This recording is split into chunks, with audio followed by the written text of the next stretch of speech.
গ্রাম বাংলা, সবুজে ভরা গ্রাম বাংলা, মায়া মমতায় ভরা গ্রাম বাংলা।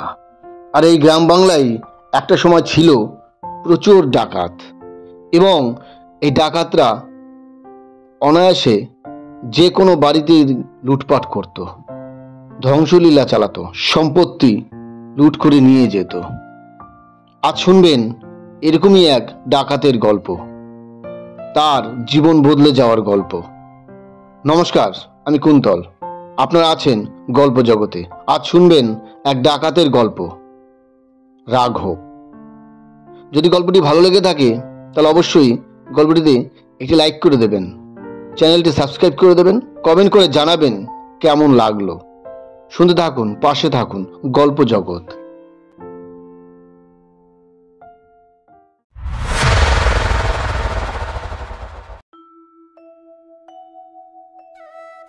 সেদিন বেশ খানিকটা দেরি করেই ব্রজমনের বাড়ি গেলাম। উনি আমায় বললেন, কি ব্যাপার, রোজ তো আমি আসার আগেই বৈঠকখানায় চলে আসো, আজ আমি আসার অনেক পরে এলে যে? আমি বললাম, আর বলবেন না, আমাদের পাশের বাড়িতে কাল রাতে না ডাকাতি করতে কিছু লোক এসেছিল, ঘরের সব জিনিসপত্র ভেঙে ফেলেছে, সোনা আর কিছু ওই নগদ টাকাও নিয়ে গেছে। আজ সকালে পুলিশ এসেছিল, আশেপাশের মানুষকে জিজ্ঞাসাবাদ করেছে, আমাকেও ধরেছিল, তাই সব ঝামেলা মিটিয়ে আসতে একটু দেরি হয়ে গেল।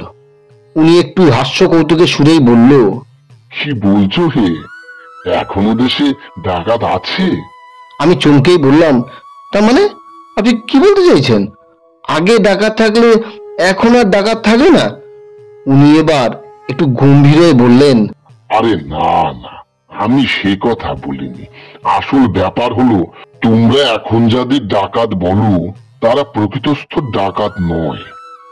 এই কারণেই বলছি যে কিছু যুবক বেকারত্বের জ্বালায় কয়েকটা বন্দুক বা ছুরি নিয়ে তাদের বাড়িতেই যায়, যাদের ঘরে মজুত করা কিছু টাকা পয়সা আর কিছু সোনার গয়না আছে, সেগুলো নিয়ে বিক্রি করে সংসার চালায়। এদের হাত থেকে যদি অস্ত্রগুলো কেড়ে নেওয়া হয় তাহলে এরা সাধারণ মানুষের চেয়েও দুর্বল, কারণ এদের শরীরে সামান্যতম শক্তিটুকু নেই। প্রকৃত ডাকাত ছিল অনেক আগে, তারা দেখতে ছিল দৈত্যের মতো, গায়ে পশুর মতো শক্তি ছিল। অবশ্য তাদের কাছে একটা কুঠার জাতীয় অস্ত্র থাকতো বটে, তবে তারা বাহুবলে লুটপাট বেশি করত। যাই হোক, তোমার হাতে যদি সময় থাকে তবে এরকমই একজন ডাকাতের গল্প বলতে পারি, যে কিনা ডাকাত থেকে পূজারীতে পরিণত হয়েছিল। বেশ, তো ঘটনাটা শোনেন না, আমার হাতে এখন আজ সময় আছে। ব্রজমোহন বলতে শুরু করলেন,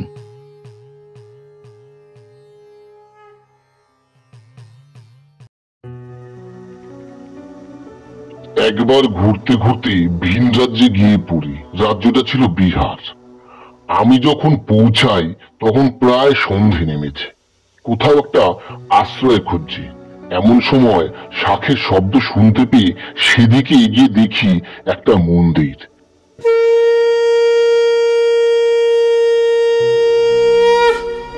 মন্দিরে ঢুকে দেখি কালী মায়ের মন্দির, এবং মন্দিরের পূজারীকে দেখে অবাক হয়ে গেলাম। এত বড় চেহারার পূজারী তো আমি এর আগে কখনো দেখিনি। যেরকম লম্বা সেরকম স্বাস্থ্য, আর উনি আমার দিকে ফিরতেই প্রথমে আমি ভয় পেয়ে যাই, কারণ কারো মুখে যে এত বড় গোঁফ থাকে না দেখলে বিশ্বাসই হতো না, এবং সেরকম চুল, সব মিলিয়ে যেন একটা দৈত্য আমার সামনে পূজারী রূপে দাঁড়িয়ে আছে। আমি ভয়ে ভয়ে প্রণাম করলাম। উনি আমাকে কিছু প্রসাদ হাতে দিয়ে বললেন, মাকে প্রণাম করে প্রসাদটা খেয়ে নাও। আমি তাই করলাম। এরপর উনি আমাকে নিয়ে মন্দিরের পাশে একটা ঘরে গেলেন। আমাকে বসিয়ে ডালে চালে ফুটিয়ে খিচুড়ি বানিয়ে আমাকে খেতে দিলেন। আমি খেয়ে ওনার কথা মতো ছোট্ট একটা তক্ত বসে শুয়ে পড়লাম।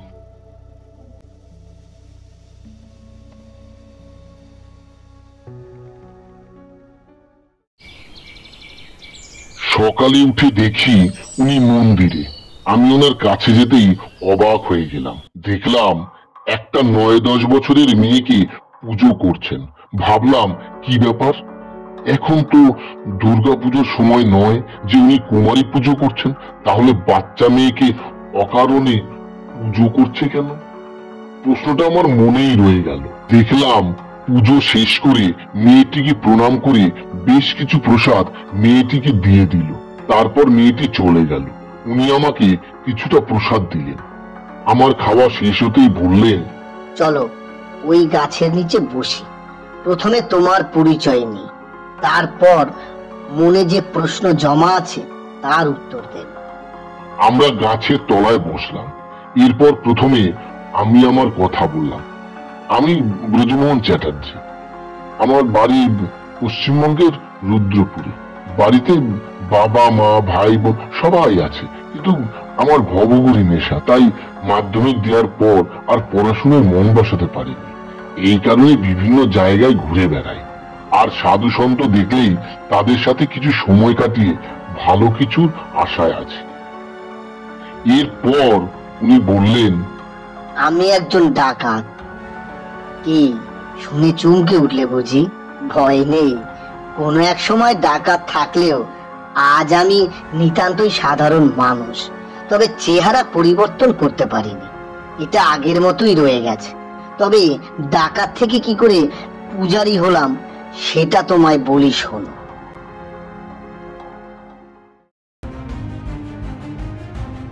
আমার নাম রাঘব নস্কর। ছোটবেলা থেকে আমি ছিলাম ডান পিঠে, পড়াশুনো করিনি বললেই চলে। এই গ্রামেই আমার জন্ম। একদিন একদল ডাকাতের হাতে পড়ে যায়। তারা আমাকে তাদের ডেরায় নিয়ে যায়।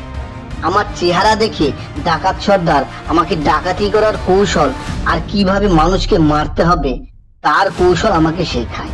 কয়েক বছরের মধ্যেই আমি নাম করা ডাকাতে পরিণত হলাম। প্রতিদিনই বিভিন্ন গ্রামে গিয়ে মানুষের বাড়ি ঢুকে সোনা টাকা পয়সা লুট করে আনতাম। বাধা দিলে তাদের মেরে ফেলতাম।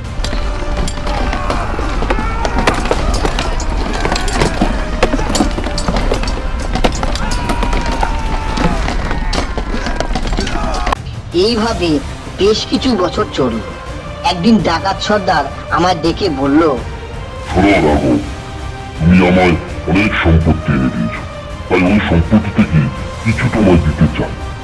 এই কথা বলে বিশাল এক সিন্দুক খুলে দেখানো। আমি দেখলাম সিন্দুক ভর্তি সোনা রূপা আর টাকা।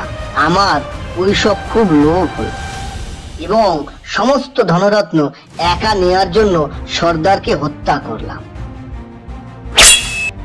মৃত্যু নিশ্চিত করে সিন্ধুকের সমস্ত ধনরত্ন দুটো বস্তায় ভরে ওখান থেকে পালিয়ে নিজের গ্রামে ফিরে এলাম। আমি সেই মুহূর্তে এতটাই উন্মাদ ছিলাম যে আমার বাবা মা আমাকে বলেছিল, এটা পাপ, ডাকাতি করা ভালো নয় বাবা, এতে মানুষের জীবনে অভিশাপ নেমে আসে। তুই এইসব ধনরত্ন যেখান থেকে এনেছিস সেখানে ফিরিয়ে দিয়ে আয়। কিন্তু আমার কানে সে কথা প্রবেশ করে, কারণ তখন আমি ভাবতে থাকি যত ধনরত্ন আমি নিয়ে এসেছি তার দ্বিগুণ কিভাবে করব। কিন্তু আমার বাবা মা বারবার বাধা প্রদান করেছে, তাই পৃথিবীর সবচেয়ে নিকৃষ্টতম কাজটা করে বসি।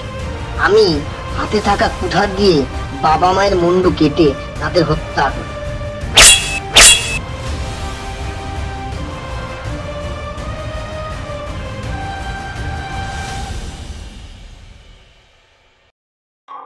এরপর কিছুদিন বাড়িতে থেকে গ্রামের যারা ধনী ব্যক্তি ছিল তাদের বাড়িতে ডাকাতি শুরু করি।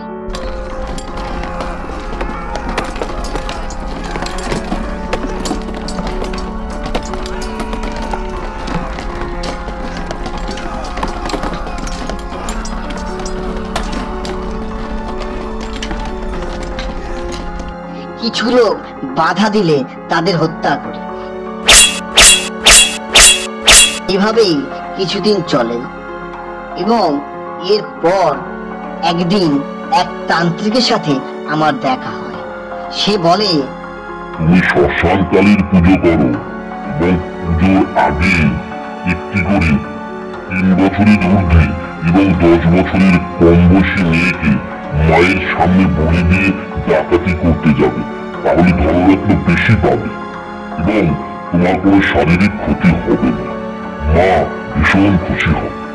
আমি তান্ত্রিকের কথা মতো ডাকাতি করতে যাওয়ার আগে একটি করে শিশু মেয়েকে এনে বলি দিয়ে ডাকাতি করতে যেতাম। এইভাবে আমার যখন 99তম বলি সম্পন্ন হলো, তখন 100তম বলি দেওয়ার জন্য বড়সড় যজ্ঞের আয়োজন করলাম।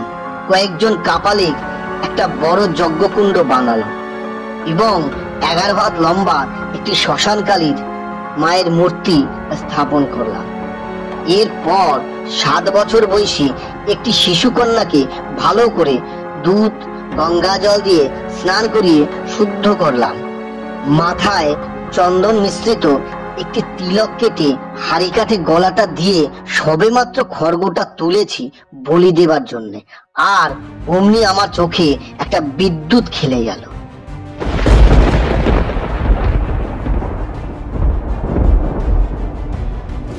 আর আমি চোখে চারদিকে অন্ধকার দেখলাম এবং এরপরেই যা দেখলাম তাতে আমি বিস্মিত হয়ে পড়লাম।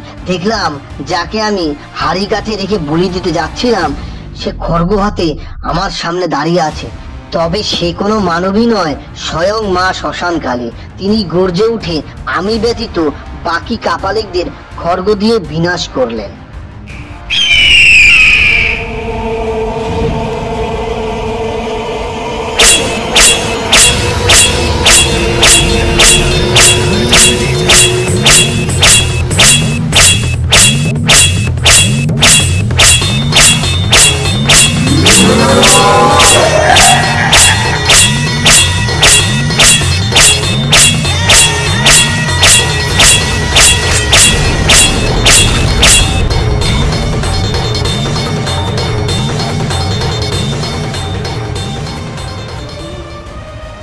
এরপর আমার দিকে ফিরে বললেন, পাপিষ্ঠ মূর্খ তুই ওই তান্ত্রিকের কথায় এতগুলো বলি দিয়েছিস আমাকে খুশি করার জন্য। মূর্খ তোরা মূর্খ। জানিস না কোনো তার সন্তানের রক্ত চায় না। মা চায় সন্তানের ভালোবাসা শ্রদ্ধা। আর তুই অন্যের সম্পত্তি লুট করেছিস, এমনকি নিজের জন্মদাতা পিতাকে মেয়েও বশীভূত করেছিস। তাই যে হাতে নিয়েছিস সে হাত আমি করে দিলাম। ওই হাত আর জীবনেও না।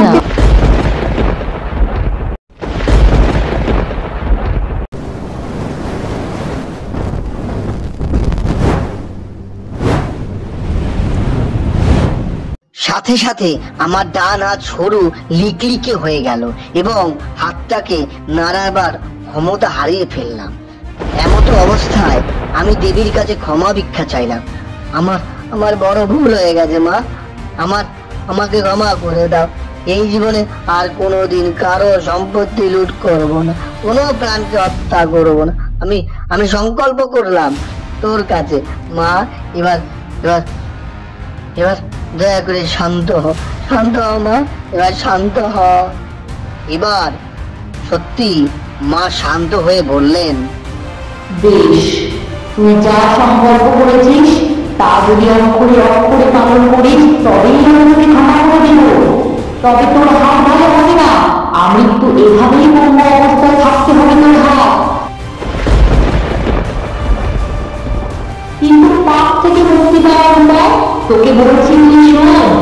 আমার যে মূর্তি সামনে এতদিন তুই বলে দিয়েছিস, সেই মূর্তিকে প্রতিদিন পূজা করবি এবং আমার পুজোটাকে একটি করে শিশু কন্যাকে মাতৃজ্ঞানে এবং আমার প্রতিদিন হিসেবে পুজো করবি। তারপর তোকে ভোগ খাইয়ে আমার পুজো করবি। তাহলে ধীরে ধীরে তোর পাপ মুক্ত হয়ে যাবে। মনে রাখবি, কোন দেবতাই মানুষের প্রাণ নিতে চায় না, কারণ দেবতাই মানুষ তথা অন্যান্য প্রাণীকে সৃষ্টি করেছে।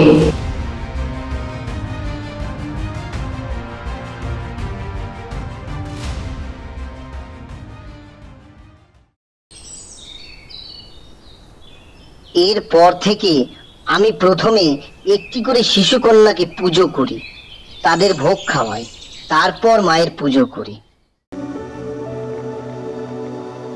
আমি সমস্ত কথা শুনে তার হাতটা দেখি।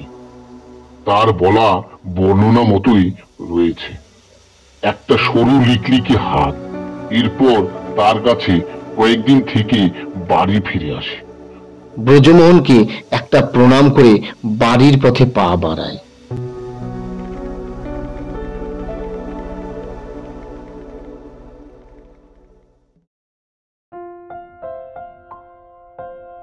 কেমন লাগলো আজকের গল্প? যদি গল্পটি ভালো লেগে থাকে তাহলে অবশ্যই গল্পটিতে একটি লাইক করে দেবেন, চ্যানেলটি সাবস্ক্রাইব করবেন এবং কমেন্ট করে জানাবেন কেমন লাগলো। সঙ্গে থাকুন, পাশে থাকুন আর শুনতে থাকুন গল্প জগৎ। শুভরাত্রি।